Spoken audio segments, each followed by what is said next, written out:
겨울에 한국 평창에서 동계올림픽이 열렸던 것을 다 아실 것입니다.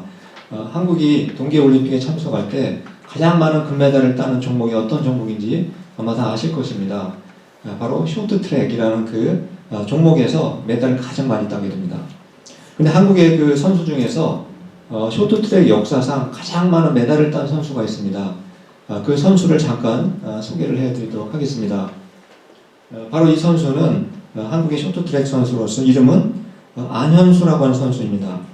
금메달을 총 6개, 동메달을 2개를 따서 총 8개의 메달을 땄기 때문에 전 세계적으로 최고로 가장 많은 메달을 딴 선수라고 합니다. 정말 한국에서 자랑스러워할 만한 그런 선수입니다. 근데 이 선수가 한국의 국적을 포기하고 현재는 러시아로 귀화를 해서 러시아 선수로 그렇게 생활을 하고 있습니다. 이름도 고쳐서 안현수가 아니라 지금은 빅토르 안이라고 하는 러시아식 이름을 가지고 있습니다. 유니폼에도 보시면 앞에 보통 한국 사람 KO라는 KR 이렇게 써 있는데 RU로 해놓은 것은 바로 러시아 유니폼을 입고 있는 것을 우리가 확인할 수가 있습니다. 그렇게 한국에서 정말 잘 나가던 선수였고 올림픽에서 금메달을 땄던 선수가 왜 갑자기 대한민국 국적을 포기하고 러시아로 귀화를 했겠습니까? 그 이유는 그 이전에 몇 년 전에 한국의 빙상 경기 연맹이 주관하는 국가대표 선발 과정에서 아마 다른 선수에 비해서 차별을 좀 당했던 것 같습니다. 그래서 결국은 국가대표에서 탈락하는 그런 불이익을 당하게 되었다고 합니다. 그 일이 있고 나서 화가 나서 러시아로 가서 내가 러시아 국가대표로 차라리 뛰는 게 낫겠다 결정을 하고 러시아로 귀화를 했다는 것입니다. 그가 한국에서 받은 그 차별 그리고 불이익은 그로 하여금 대한민국의 국적까지 포기하게 만들 정도로 그에게는 아마 커다란 상처가 되었던 것 같습니다. 그런데 사실 정말 자신의 나라와 자신의 동족으로부터 가장 큰 차별과 그리고 가장 큰 불이익을 당한 사람을 한 사람만 뽑으라고 한다면 과연 누구일 것 같습니까? 아마 바로 우리가 읽었던 로마서를 기록한 사도 바울이라고 볼 수가 있습니다. 사도 바울이 자기 동족 유대인으로부터 얼마나 큰 차별과 불이익을 당했는지 몇 가지 한번 예만 잠깐 한번 소개해 드리도록 하겠습니다. 먼저 고린도 후서 11장 24절 말씀을 한번 보시겠습니다. 제가 한번 읽어 드리도록 하겠습니다. 유대인들에게 40에 하나 감한 매를 5번 맞았으며 보통 이제 그 형벌을 내릴 때 매를 때리는 형벌이 있습니다. 그런데 보통 유대인들은 40대 이상은 때리지 못하게 되어 있었습니다. 율법에. 왜냐하면 40대 이상을 혹시 매를 맞게 되면 매를 맞다가 죽을 수도 있었기 때문에 한 대를 감한 39대만 매를 때리게 되어 있었습니다. 그 39대짜리 매를 바울이 몇 번이나 맞았다고 했습니까? 무려 5번이나. 그것도 자기 동족 유대인들한테 그렇게 매를 맞는 그러한 고통을 경험했다는 것을 우리가 알 수가 있습니다. 또 사도행전 23장 12절 말씀을 한번 보시겠습니다. 날이 새매 유대인들이 당을 지어 맹세하되 바울을 죽이기 전에는 먹지도 아니하고 마시지도 아니하겠다 하고 유대인들은 이 바울을 너무나 미워하고 싫어했습니다. 그래서 바울을 내가 죽일 때까지는 내가 물도 마시지 않고 밥도 먹지 않겠다 이렇게 맹세한 사람들, 말하자면 암살단이 유대인들 가운데 있었다는 사실입니다. 그리고 또 바울이 복음을 전하러 다닐 때마다 바울을 쫓아다니면서 바울을 죽이려고 했던 유대인들이 얼마나 많았는지 모릅니다. 그뿐만이 아니었습니다. 사도행전 24장 5절 말씀에서 또 바울이 어떤 고통을 당했는지 한번 제가 읽어드리도록 하겠습니다. 우리가 보니 이 사람은 전염병 같은 자라 천하에 흩어진 유대인을 다 소요하게 하는 자요 나사렛 이단의 우두머리라. 유대인들은 바울을 이제는 심지어 이 전염병 취급을 병균 취급을 했습니다. 그래서 바울을 정말 비하하고 정말 쓰레기만도 못한 인간인 것처럼 그렇게 바울을 모욕하는 그러한 모습들을 우리가 성경에서 볼 수가 있게 됩니다.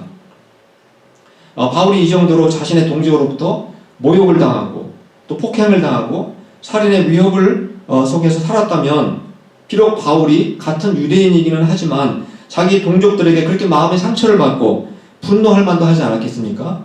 그리고 오히려 자기 동족들을 향해서 아마 저주를 퍼붓고 싶었을 그러한 아마 마음이었을 거라고 생각을 합니다. 그런데 바울은 바울은 자기 동족으로부터 그렇게 모욕을 당하고 또 상처를 받고 죽음의 미혹을 받으면서도 그가 가진 마음은 또 달랐습니다. 그가 어떤 마음을 갖고 있었는지, 동족들을 어떻게 생각했는지 로마서 9장 1절 2절 말씀을 우리 같이 한번 읽어보겠습니다. 오늘 읽었던 말씀인데 우리 다 같이 한번 읽겠습니다. 시작. 내가 그리스도 안에서 참말을 하고 거짓말을 아니하노라. 나에게 큰 근심이 있는 것과 마음에 그치지 않는 고통이 있는 것을 내 양심이 성령 안에서 나와 더불어 증언하노니. 바울은 자기 동족 유대인들로부터 모욕을 당하고 죽을 위협도 많았음에도 불구하고 그가 그 마음속에는 자기 백성들 때문에 큰 근심을 갖고 있었고 그치지 않는 고통을 느끼고 있다 이렇게 고백을 하고 있습니다. 여기에 이제 근심이라고 하는 것은 우리가 걱정하는 이런 것과 좀 다른 표현입니다. 저 단어는 슬픔을 의미하는 단어입니다. 즉 바울은 자신의 동족 유대인들을 생각할 때마다 그 마음속에 큰 슬픔을 가졌다는 겁니다. 그리고 끊임없는 고통을 느꼈다 이렇게 바울이 고백하고 있는 장면입니다. 그리고 바울은 자기 동족을 위해서 간절한 소원이 있다고 고백하고 있습니다. 그 소원이 무엇인지 로마서 9장 3절의 말씀을 우리 같이 한번 읽어보도록 하겠습니다. 시작. 나의 형제 곧 고륙의 친척을 위하여 내 자신이 저주를 받아 그리스도에게서 끊어질지라도 원하는 바로라. 바울은 자기 동족으로부터 모욕을 당하고 죽음의 위협을 당했기 때문에 오히려 자기 민족을 저주하고 싶었을 텐데도 불구하고 정반대로 자기가 자기 동족을 위해서 내가 대신 차라리 저주를 받았으면 좋겠다 이렇게 고백하고 있는 것을 우리가 확인할 수가 있게 됩니다. 제가 처음에 사진도 보여드렸습니다만 그 한국의 그 쇼트트랙 선수인 그 안현수라고 하는 선수는 국가대표에서 그가 탈락하게 되자 어떻게 했습니까? 과감하게 대한민국 국적을 포기하고 그리고 다른 나라 사람으로 살아가기로 결단을 했습니다. 그리고 러시아 사람으로 그가 한국 사람과 같이 경기를 해서 러시아 이름으로 금메달 3개를 땄습니다. 그런데 바울은 어떻게 자신을 모욕하고 자신에게 상처를 주고 자기를 죽이려고 했던 그 동족을 위해서 내가 차라리 너희들을 위해서 저주를 받았으면 좋겠다. 이러한 고백을 과연 할 수가 있었겠느냐 하는 것입니다. 방금 읽은 말씀을 다시 한번 자세하게 보시기 바랍니다. 바울이 지금 자기를 죽이려고 하는 동족을 어떻게 부르고 있습니까? 나의 형제라고 부르고 있습니다. 바울은 보통 자신이 복음을 전해서 예수님을 믿게 된 사람들을 형제라고 불렀습니다. 그리고 그들이 비록 혈통적으로 같은 민족들은 아니었지만 이방인들의 경우에 같은 믿음을 갖게 되면 그들은 항상 나의 형제 이렇게 불렀습니다. 그래서 빌립보서를 보시면 이방인들에게 편지를 하면서 바울은 나의 사랑하고 나의 사모하는 형제들아 이렇게 그들을 호칭하고 있습니다. 우리가 미국에 살다 보니까 우리는 가끔 미국 교회 교인들을 만날 때가 있습니다. 그럼 그들도 역시 우리가 같은 민족은 아니지만 우리를 볼 때마다 믿음 안에서 우리를 부를 때 브라더 이렇게 부르지 않습니까? 말하자면 바울은 이렇게 민족이 달라도 그렇게 믿음 안에 있을 때 항상 형제라고 불렀습니다. 근데 바울은 방금 읽은 말씀을 보시면 자기의 고륙 친척들, 자기 동포들을 부를 때 형제들이라고 이렇게 부르고 있는 것을 우리가 볼 수가 있습니다. 즉 유대인들이 비록 예수님을 믿지는 않았지만 혈통적으로는 그들이 한 조상의 자손들이기 때문에 같은 피를 이어받았기 때문에 그들을 늘 형제라고 기억하고 있었다는 것입니다. 바울이 비록 예수님을 믿었고 또 자기의 그 동포들은 예수님을 믿지 않았다고 해서 그들을 동족에 대해서 무관심하거나 또 그들의 혈연 관계를 무시하지 않았다는 것을 우리가 알 수가 있는 것입니다. 그래서 우리는 보통 우리에게는 두 종류의 형제가 있다라고 볼 수가 있습니다. 첫 번째는 어떤 분이겠습니까? 어떤 사람들이겠습니까? 혈통적으로 한 부모 밑에 태어난 사람들을 우리는 육체의 형제들이라고 우리는 그렇게 부를 수가 있습니다. 두 번째는 예수 그리스도의 십자가의 피를 믿어서 하나님의 자녀가 된 사람들을 우리는 바로 영적인 형제들이라고 우리가 부르는 것입니다. 두 가지 다 결국 피와 관련되어 있다는 것을 우리가 알 수가 있습니다. 그래서 우리가 지금 이렇게 한 곳에 이렇게 모여서 예배를 우리가 드리고 있지만 여기에 계신 분들은 다 성도 다르고 또 지역도 다르고 배경도 다르지만 우리가 한 믿음을 갖고 있기 때문에 서로를 부를 때 형제님 또 자매님이라고 이렇게 부를 수가 있게 된 것입니다.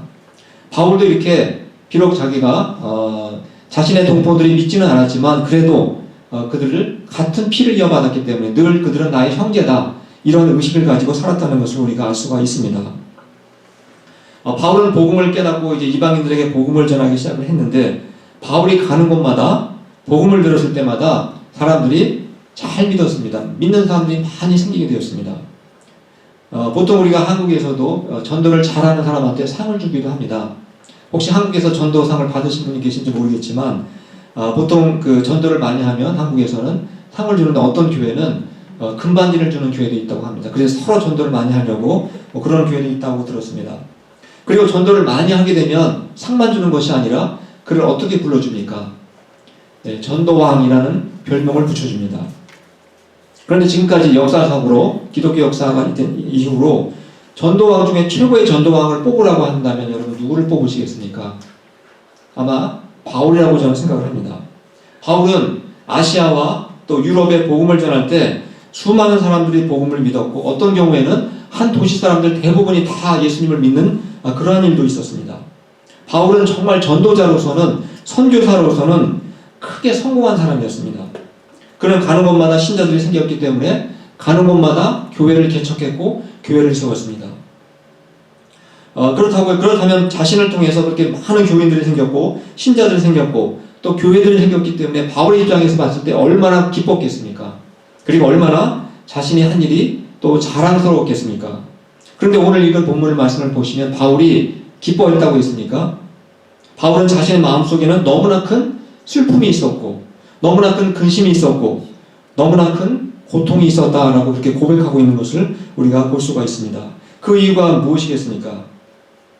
자기가 밖에 나가서는, 외국에 나가서는 전도만 하면 사람들이 예수님을 너무나 잘 믿었는데, 정작 자기의 동포, 자기의 동족인 유대인들은 예수님을 전혀 믿지 않을 뿐만 아니라 자기를 죽이려고 했기 때문에 그 마음이 너무나 아팠던 것입니다. 그런데 바울이 그런 유대인들을 보면서 정말 분노하고 그들을 저주를 퍼붓기보다는 오히려 유대인들을 보면서 마음에 큰 슬픔과 고통을 겪고 있으면서 그가 또 대신 내가 저주를 받았으면 좋겠다, 그렇게까지 고백한 구체적인 이유는 무엇이겠습니까? 그 구체적인 이유를 바울이 로마서 10장 1절에서 우리에게 밝혀주고 있습니다. 우리 같이 한번 읽어보겠습니다. 로마서 10장 1절 같이 읽겠습니다. 시작. 형제들아, 내 마음에 원하는 바와 하나님께 구하는 바는 이스라엘을 위함이니 곧 그들로 구원을 받게 함이라. 바울이 자신의 동족인 유대인들을 생각할 때마다 그 큰 슬픔을 느꼈고 큰 고통을 느낀 이유는 그들이 복음을 믿고 구원을 받았으면 좋겠는데 오히려 복음을 거부하고 믿지 않기 때문이다 라고 말씀하고 있는 것입니다. 그래서 바울은 내가 할 수만 있다면 차라리 내가 유대인들을 대신해서 저주를 받더라도 자신의 육체의 형제들이 예수님을 믿고 제발 구원받았으면 좋겠다, 이렇게 고백하고 있는 것입니다. 그런데 바울은 어떻게 이렇게 아무리 자기 같은 동족이라 할지라도 자기를 죽이려고 하는 그들, 자기에게 매를 때렸던 그들을 위해서 어떻게 간절히 그렇게 고통을 느끼면서 그들을 위해서 애통하면서 그들을 구원을 위해서 기도할 수가 있었겠습니까? 다른 사람 같았으면 아무리 자기의 동포라 할지라도 자기 민족을 저주했을 수도 있었을 텐데 전혀 다른 모습을 우리에게 보여주고 있는 것입니다. 그 근본적인 이유는 바로 바울은 자신이 하나님으로부터 받은 은혜가 너무나 컸기 때문에, 그래서 그가 그렇게밖에 할 수가 없었다는 것입니다. 우리가 바울이 자신의 과거를 어떻게 고백하고 있는지 그 간증의 일부분을 한번 확인해 보도록 하겠습니다. 디모데전서 1장 13절 말씀을 한번 보시겠습니다. 내가 전에는 비방자요, 박해자요, 폭행자였으나 도리어 긍휼을 입은 것은 내가 믿지 아니할 때에 알지 못하고 행하였음이라. 바울은 자기가 믿지 않았을 때, 예수님 믿지 않았을 때 자신의 모습이 어떠했는지 지금 고백하고 있는 것입니다. 바울은 자신도 예수님을 믿기 전에는 예수님을 비방하던 사람이었고 또 크리스찬들을 비방하던 사람이었다라고 고백합니다. 또 그가 예수님을 믿기 전에는 예수님 믿는 사람들을 감옥에 집어넣고 또 죽게 만드는 박해자요, 폭행자였다라고 고백하고 있습니다.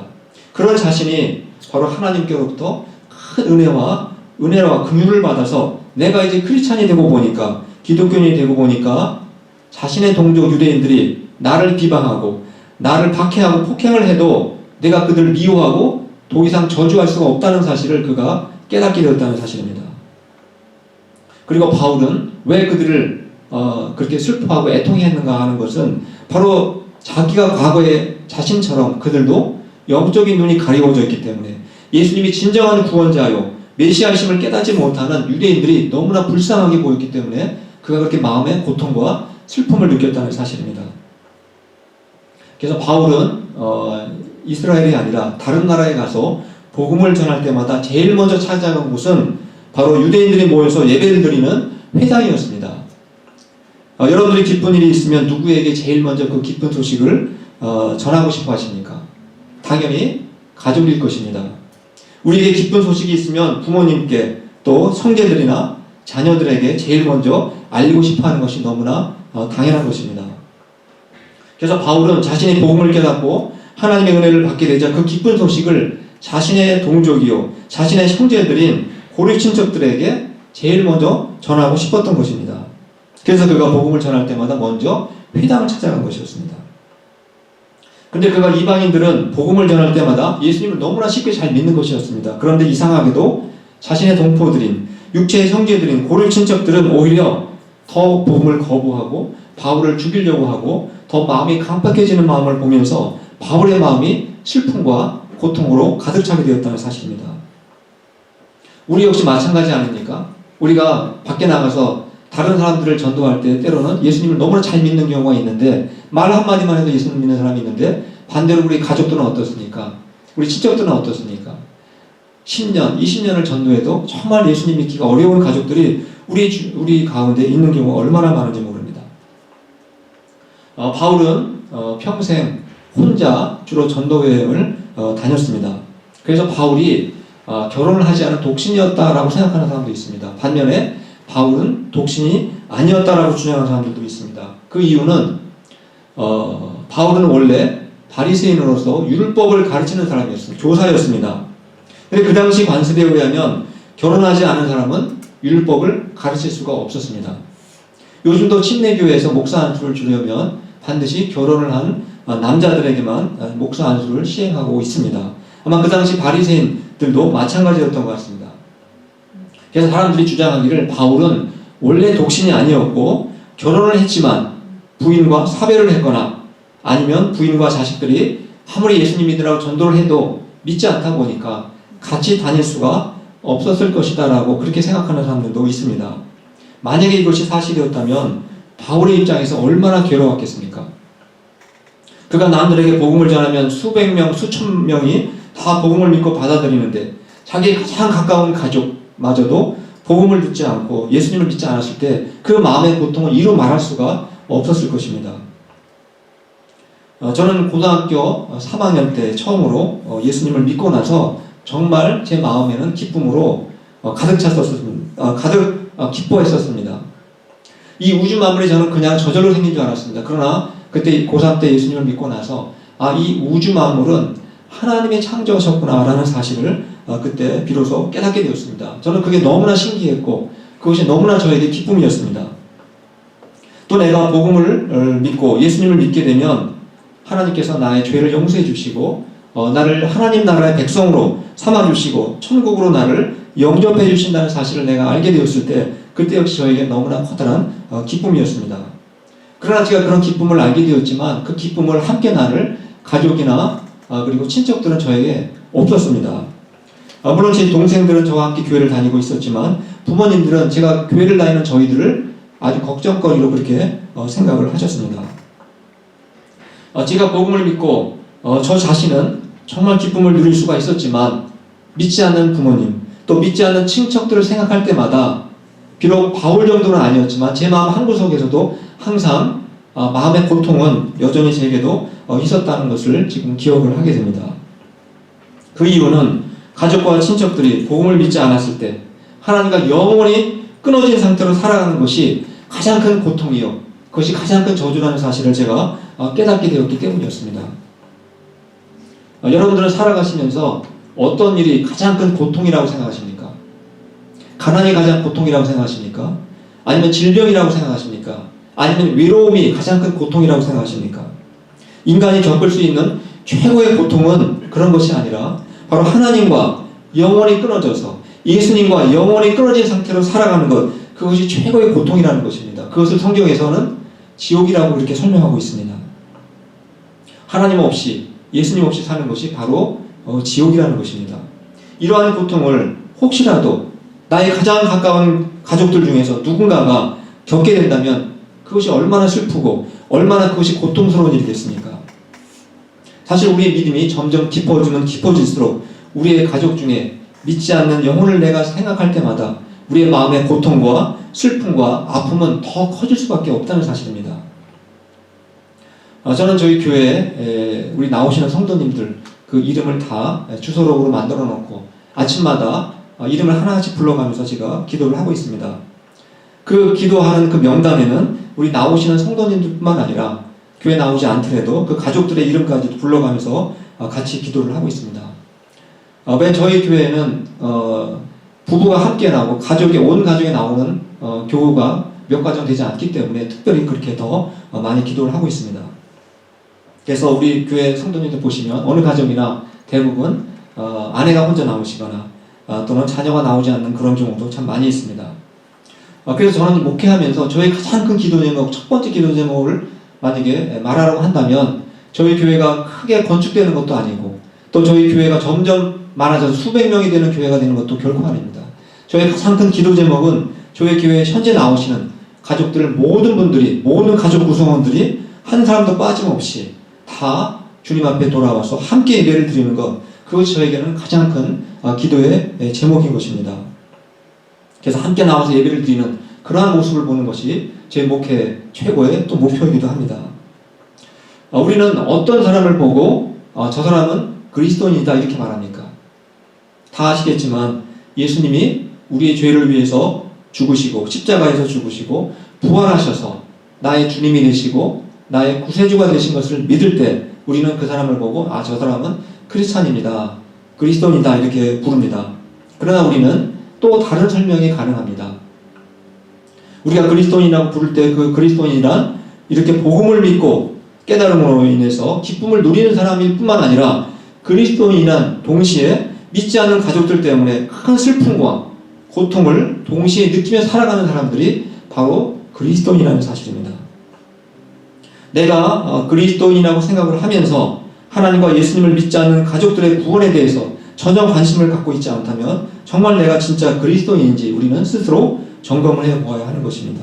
또 반대로 우리의 가족 중이라든가 또 우리 친척이라든가 내 가까운 이웃 중에서 누군가 예수님을 믿게 되었을 때 그가 구원을 받았을 때 전혀 내 안에 기쁨이 없다면 과연 내가 진짜 그리스도인인지 또 역시 스스로 점검해보고 하나님께 참 믿음을 달라고 우리는 기도를 해야 할 것입니다.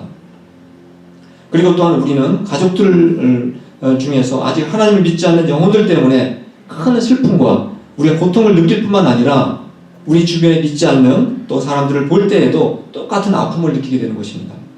그래서 우리는 그들을 위해서도 전도에 힘쓰게 되는 것입니다. 여러분은 하나님이 어떤 사람을 가장 기뻐하실 것 같습니까? 예수님은 네 이웃을 네 몸과 같이 사랑하라고 하셨습니다. 최고의 사랑의 표현이 무엇이겠습니까? 그것은 바로 구원받지 못한 영혼 때문에 마음의 아픔을 가지고 그들을 위해서 기도하고 전도하는 것, 그것이 바로 하나님이 가장 기뻐하시는 모습이라고 생각을 합니다. 그래서 바울도 믿지 않는 자기의 동포들 또 자기의 형제들 고륙 친척들 때문에 큰 고통과 큰 슬픔을 느꼈지만 동시에 그는 하나님을 믿지 않는 이방인들을 위해서도 고통과 슬픔을 느꼈기 때문에 그는 그들을 위해서도 열심히 복음을 전하고 수고와 헌신을 아끼지 않았던 것입니다. 오늘 우리는 우리를 구원하신 바로 하나님과 또 예수님을 기쁨으로 예배하기 위해서 이 자리에 다 모이셨습니다. 그러나 지금도 우리의 가족들 또 우리의 친척들 또 우리가 아는 우리의 가까운 이웃들 중에는 여전히 하나님을 모르고 영원히 하나님과 끊어질 수도 있는 그 고통을 겪을 수도 있는 위험에 처해 있다는 사실을 우리는 항상 기억하고 또 인식하고 그들을 위해서 더 간절히 기도하고 뜨거운 눈물로 우리가 하나님께 기도해야 한다는 사실입니다. 그래서 저는 우리 모두 우리의 육체의 형제와 또 우리의 고륙 친척들 모두 다 구원을 받아서 저희와 함께 하나님을 기뻐하고 하나님 예배할 수 있는 그러한 분들이 다 될 수 있기를 간절히 축원합니다.